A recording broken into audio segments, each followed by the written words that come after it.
විදුලි මෝටර් රථ කෙරෙහි කැමැත්තක් දක්වන ඇල්මක් දක්වන උනන්දුවක් දක්වන අය වෙනුවෙනුයි අද මේ වීඩියෝව.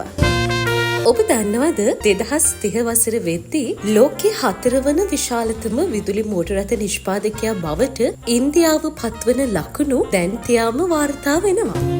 ගෝලීය ආර්ථික හා ප්‍රතිපත්ති ගැටලු පිළිබඳ ස්වාධීන පර්යේෂණ සහ විශ්ලේෂණ සිදු කරන රෝඩියම් සමූහය විසින් තමයි මේ බව අනාවරණය කරගෙන තියෙන්නේ.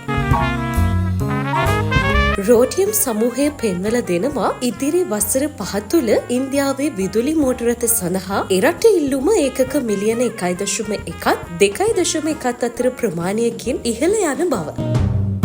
මෙන්න මේ නිසා ඉන්දීය විදුලි මෝටර් රථ නිෂ්පාදන ධාරිතාවය 2030 වසර වෙද්දී ඒකක මිලියන 2.5ක් දක්වා දස ගුණයකින් වැඩි වෙනවා කියලා තමයි අදාළ විශ්ලේෂක සමූහය පෙන්වා දෙන්නේ.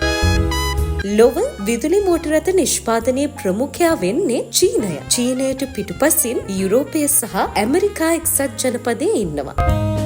කොහොම වුණත් ඉන්දියාවට චීනයත් එක්ක තරඟ කරලා අපනයන වෙළඳපොළ ආක්‍රමණය කරන්න නම් නිෂ්පාදන පිරිවැය අඩු කරගන්න සිදු වෙනවා කියලා තමයි රෝඩියම් සමූහය මේ අදාළ විශ්ලේෂණ වාර්තාවේ වැඩිදුරටත් සඳහන් කරලා තියෙන්නේ.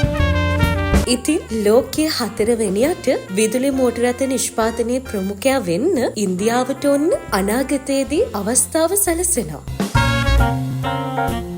මේ වගේ අලුත් දේවල් දැනගන්න SS News YouTube නාලිකාව අදම subscribe කරන්න.